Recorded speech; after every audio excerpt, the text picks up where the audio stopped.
Ironhead is a man in his 60s, known for having an extremely strong iron-like skull. From a very young age, Ironhead, his brother, Iron Crotch, and sister Roar have been taught respective forms of martial arts by their master. Ironhead can bang his head into bricks without feeling a thing. Iron Crotch specializes in bearing a crotch as strong as a diamond, because to train himself, he has been hitting a metal punching swing with his crotch. Similarly, Roar has a voice that can end people's lives with a single screech. She has been accused of bursting people's eardrums with her laugh, and she breaks at least 5 glasses with her voice to train every day. The 3 siblings were praised for their talent when they were young, but as they got older, so did their talents. People lost interest in them, and even though they continued training, they weren't respected for their efforts. Moreover, the Iron siblings remained mostly unemployed throughout their lives, which has now resulted in Ironhead being neck-deep in debt. And as we all know, debt punches harder than a brick. One morning, the debt collectors barge into his apartment and gather all of his belongings to make up for the money he owes them. Their leader also sees Ironhead's old certificates and makes fun of him for choosing a stupid path in life. After they leave, he uses a tiny chair and some leftover tableware to eat whatever he has left. Ironhead pities himself and finally comes to terms with his shit life at the ripe age of 60. Determined to make a change, he sets off looking for a job. The first group he comes across is a gangster's minions distributing money among themselves. The amount of money they make for doing such a simple job shocks Ironhead, and he decides to join the group. In the following scene, the old man reaches a gym having followed the group. The right-hand man, Riker, is about to kick him out until the gang leader Jai stops him. He is willing to hear Ironhead's problem, but upon finding out that he wants to join the gang, he laughs in the old man's face. Ironhead begs them to give his head a chance, but is ultimately kicked out. At night, Ironhead's daughter and his grandson come to his house offering help. However, he is too proud of a man to accept money from them. Hoping to keep him busy, the daughter leaves her son to stay with him for a few days. Although Ironhead doesn't appreciate it, he hands the kid a ball to keep him entertained. The next morning, Jai's minions are driving down a street nearby, which reminds Ironhead of the disrespect he was put through by the creditors. It pushes him to take things a step further, making him jump in front of the car. The gangsters quickly help him and take him into the gang to ensure they won't get in trouble. On his men's recommendation, Jai is ready to give Ironhead a chance, but first, he has to prove his worth by collecting money from a very stubborn client. Ironhead accepts the challenge and goes looking for the said man. He turns out to be a successful businessman, having a lunch meeting with his client. At first, Ironhead simply asks him to pay back the debt, but as expected, the man ignores him. For his second attempt, Ironhead crosses a line and spits his food at the businessman. The angry debtor bangs a glass bottle on Ironhead's head, but instead of backing down, Ironhead continues breaking several bottles on himself. The people around look at the businessman as the villain, unlike how they would treat a usual debt collector. As a result, the man feels humiliated and hands Ironhead his credit card.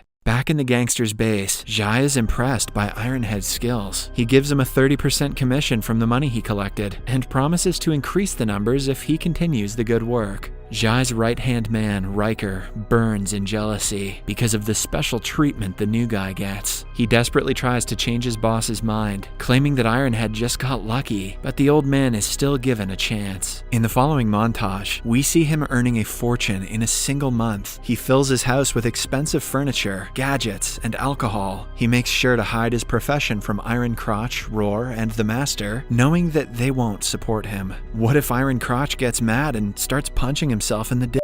They even visit his house, but Ironhead lies about the furniture and manages to keep his work a secret. Then, one day, he is assigned to collect from a young worker named Bao. His usual technique works, and Bao gives him 30,000 yuan, which is all he had at the moment. Ironhead allows it and brings the money to the boss, but Riker calls it a scam. Their policy tells them to never accept more than half of the money, and Bao owes them 300,000 rupees. Riker insults Ironhead, raising questions about his competence and calling him a fraud. In a fit of rage, Ironhead promises to collect the total amount in 3 days. If not, he will have to pay the entire amount himself and will be treated as a debtor. Ironhead is confident in his skills, while Riker prays for his downfall. At night, when returning home, Riker and his people beat up the old man in the streets and tear the paper that has Bao's accounts on it. This makes it harder for Ironhead to prove that Bao owes them money. He somehow picks himself up and returns home. Another man knocks at his door sometime later to return his share of money. Ironhead is happy to accept it, but just then, his daughter and her policeman husband arrive home. They believe the guy is a debt collector and order him to get out of the house. Ironhead doesn't want them to know about his profession and loses money in the process. In the following scene, we see Ironhead's son-in-law at a house that has been robbed. The house belongs to Bao, and it turns out that he is the one who stole the money that was meant to be for his mother's hospital bills. He admits his mistake and tells everyone it was to pay off his debts. The family shares an emotional conversation, after which Bao promises to never do something like that again. Ironhead's son-in-law and his colleagues also give the family a few thousand yuan to help them.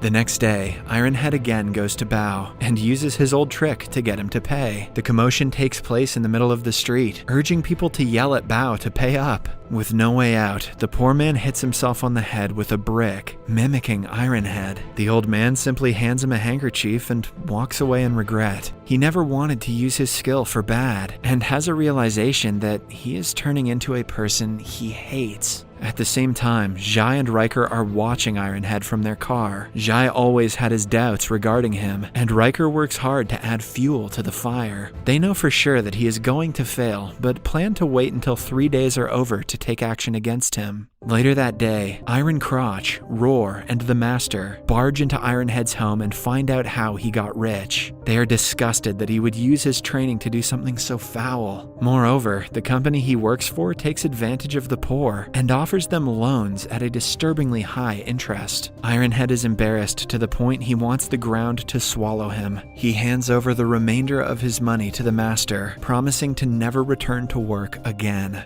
But upon seeing the amount of money, the Master and his entire lot change their minds. He declares them a team of 4 debt collectors and joins Ironhead at work, because nothing beats an iron bank account. The Master beats up Iron Crotch with a hammer in front of their clients, making them pay up in a hurry. Using the same trick, they earn thousands in only an hour, but they are yet to convince Bao. He insists that he has no money, but the group wants him to sell the house to pay them, even though he and his family will be homeless after that. When Bao still doesn't pay, Roar starts repeating the words "pay up" outside his home. She does so for the next 2 days without stopping, and eventually, Bao's mother allows him to sell the house. In the next scene, Ironhead and the team go to Zhai with the money. Zhai insults Riker for ever doubting Ironhead and makes him the right-hand man. Ironhead is given power over everyone in the gang, much to Riker's annoyance. For the next month, Ironhead and the group continue collecting money using the same technique. It works like a charm, as people are terrified of being hit with a hammer, as the Master does to Iron Crotch. The group also makes a lot of money and starts enjoying their lives to the fullest. Moreover, they take the responsibility to train other gangsters and make even more money from that. Then, on Ironhead's birthday, he throws a huge party. Everyone enjoys themselves until Zhai informs them of the big boss Yan's arrival. He invites Ironhead, Zhai, and the rest to his car and congratulates him on his birthday. The man also takes the chance to inform them that their company is now providing loans to college students. They are young and impressionable, which Yan plans to take advantage of. Ironhead doesn't feel comfortable with the idea, but he doesn't dare to oppose the big boss. The next day, they are asked to collect from a young college girl. She sees someone beat Iron Crotch and is shaken. To refrain from suffering the same fate, she agrees to pay them by selling her naked pictures. This just got a lot darker. They will call her Iron OnlyFans. Ironhead watches her walk away with the gangsters and feels guilty to have had a hand in this. Trying to forget about the girl, he decides to spend time with his grandson instead. They go on a cruise trip together and enjoy the next week. In the meantime, the college girl is manipulated into going into a room with Riker. Another less important member of the gang is Ling, who doesn't like the girl being exploited. He tries to retaliate, but is shut down by his bosses.